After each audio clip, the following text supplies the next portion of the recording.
Sahabat Fresh Juice dimanapun Anda berada. Dari Gua Maria, Curah Jati, Banyuwangi, saya Yofi dan Natasha mengajak kita semua untuk merenungkan Fresh Juice hari ini, Senin 6 Oktober 2025 bersama Pastor Revitanot dari Manado. Selamat mendengarkan.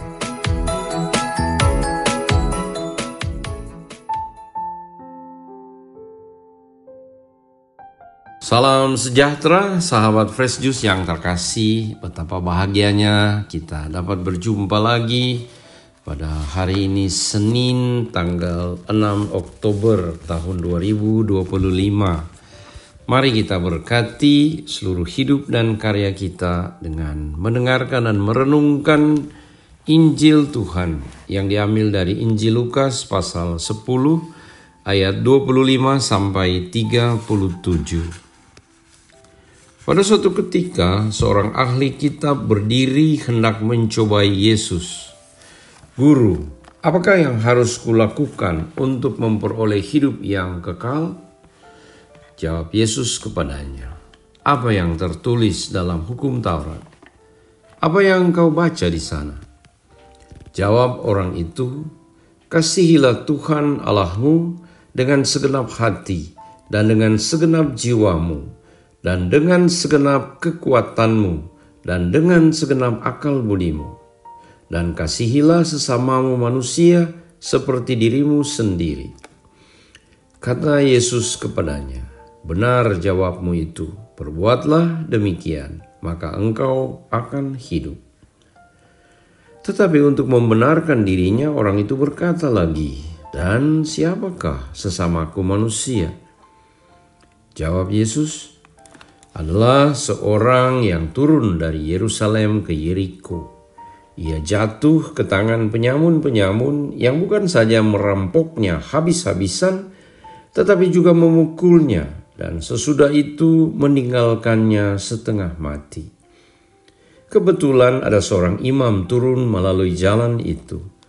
Ia melihat orang itu, tetapi ia melewatinya dari seberang jalan.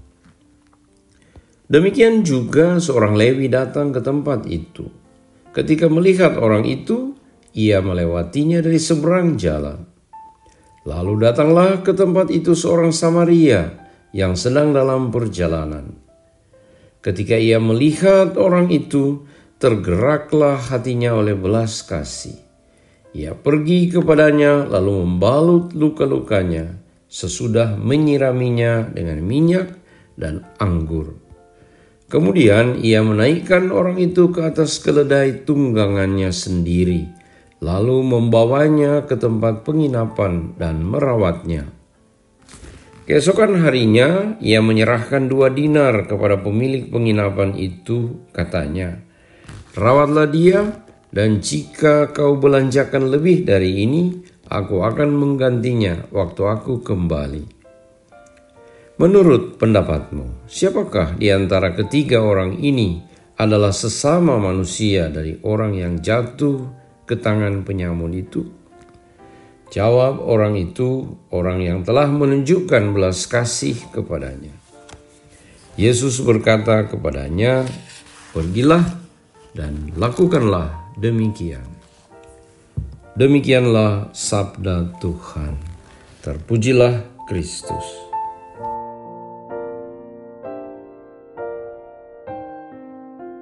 Sahabat Fresh Juice yang terkasih, saat merenungkan kisah orang Samaria yang baik hati yang diceritakan oleh Yesus, orang yang sungguh-sungguh peduli untuk menolong orang lain, tidak peduli orang Samaria dianggap bermusuhan dengan orang Yahudi.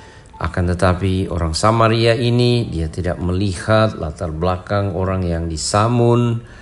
Dia juga tidak memperhatikan status yang berbeda dan seterusnya. Akan tetapi karena tergerak hati oleh belas kasihan akan sesama manusia untuk saling mengasihi, saling menolong satu sama lain, orang Samaria ini membantu orang yang disamun agar supaya dia bisa diselamatkan, disembuhkan dari luka-lukanya dan selamat. Menarik bahwa ketika merenungkan kisah orang Samaria yang baik hati ini, saya sementara berada di Lourdes, tempat ziarah umat Katolik, tempat di mana Santa Perawan Maria menampakkan diri kepada gadis kecil dari Lourdes, Santa Bernadette. Dan yang menyolok dalam peziarahan di Lourdes adalah para volunteer atau para sukarelawan. Mereka yang datang dari segala penjuru dunia ini untuk memberikan diri menjadi sukarelawan, menolong orang-orang yang butuh pertolongan ketika berziarah di Lourdes.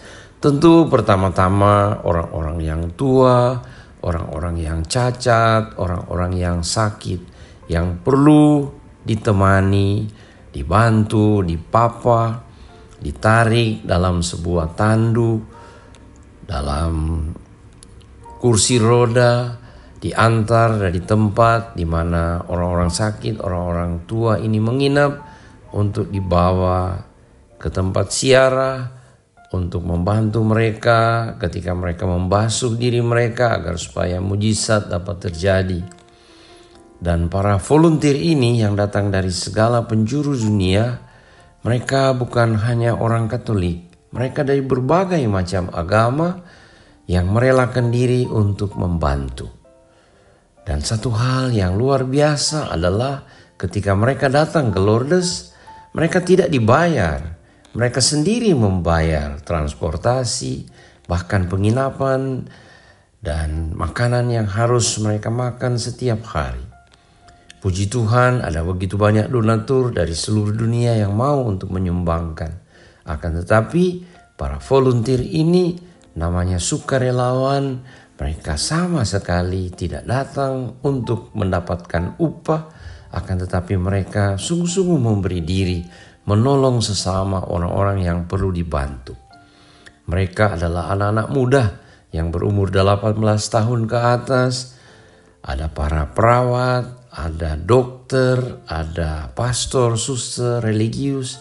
Semua profesi datang untuk memberi diri untuk menolong. Dan ini menjadi satu mujizat dan keindahan yang sangat istimewa di Lourdes. Sehingga orang-orang sakit yang datang untuk mohon penyembuhan dari Bunda Maria, mereka bukan hanya disembuhkan secara fisik, akan tetapi mereka disembuhkan oleh kasih sayang dan perhatian oleh orang-orang yang menemani mereka. Dan di sini terlihat satu persahabatan dan persaudaraan yang begitu indah. Orang tidak melihat warna kulit, latar belakang bahasa yang berbeda, dari mana dia berasal, semua sekalipun berbeda dalam iman barangkali, akan tetapi semua satu dalam kemanusiaan, tergerak oleh belas kasihan. Dan ini salah satu pesan Lourdes yang luar biasa indah, betapa Bunda Maria mengingatkan kita semua anak-anaknya untuk saling peduli, saling memperhatikan, saling menolong satu sama lain. Maka Injil hari ini mengenai orang Samaria yang baik hati yang diceritakan oleh Yesus, yang tentu saja orang Samaria yang baik hati itu adalah Yesus sendiri. Ternyata ada begitu banyak orang yang seperti Yesus yang tergerak hati oleh belas kasihan untuk menolong sesamanya. Mari kita pun menjadi orang Samaria yang baik hati dimanapun kita berada, dimanapun kita hidup dan berkarya. Agar supaya Yesus yang selalu tergerak hati oleh belas kasihan tetap hidup sampai saat ini di dalam diri kita sendiri yang menjadi orang Samaria yang baik hati. Tanpa disuruh, tanpa memperhitungkan berapa yang harus kita dapatkan, akan tetapi dengan sukarela menolong orang yang perlu untuk dibantu. Sehingga dengan demikian orang dapat melihat Yesus tetap hidup dan sungguh hidup di tengah-tengah kita, karena ada orang Samaria yang baik hati. Ada malaikat-malaikat yang mau untuk mendampingi dan menolong, sehingga orang sungguh-sungguh mengalami betapa Tuhan itu baik. Betapa kita disembuhkan, saudara-saudara kita yang sakit disembuhkan, bukan hanya karena obat-obatan dan perawatan para medis, akan tetapi perhatian dan kasih sayang orang-orang yang peduli, yang mencintai mereka. Sahabat Fresh Juice yang terkasih, semoga kita menjadi salah satu dari orang Samaria yang baik hati, yang selalu rela untuk menolong sesama. Kita menjadi sesama yang baik bagi orang lain. Semoga Tuhan Yesus memberkati, memberi semangat, dan senantiasa menginspirasi kita di dalam hidup dan karya kita hari ini dan seterusnya. Untuk itu kita sekalian diberkati oleh Allah Tritunggal Maha Kudus, Bapa, Putra, dan Roh Kudus. Amin. Sahabat Fresh Juice, kita baru saja mendengarkan Fresh Juice Senin 6 Oktober 2025. Terima kasih kepada Pastor Revi untuk renungannya hari ini. Sampai berjumpa kembali dalam Fresh Juice edisi selanjutnya. Salam Fresh Juice.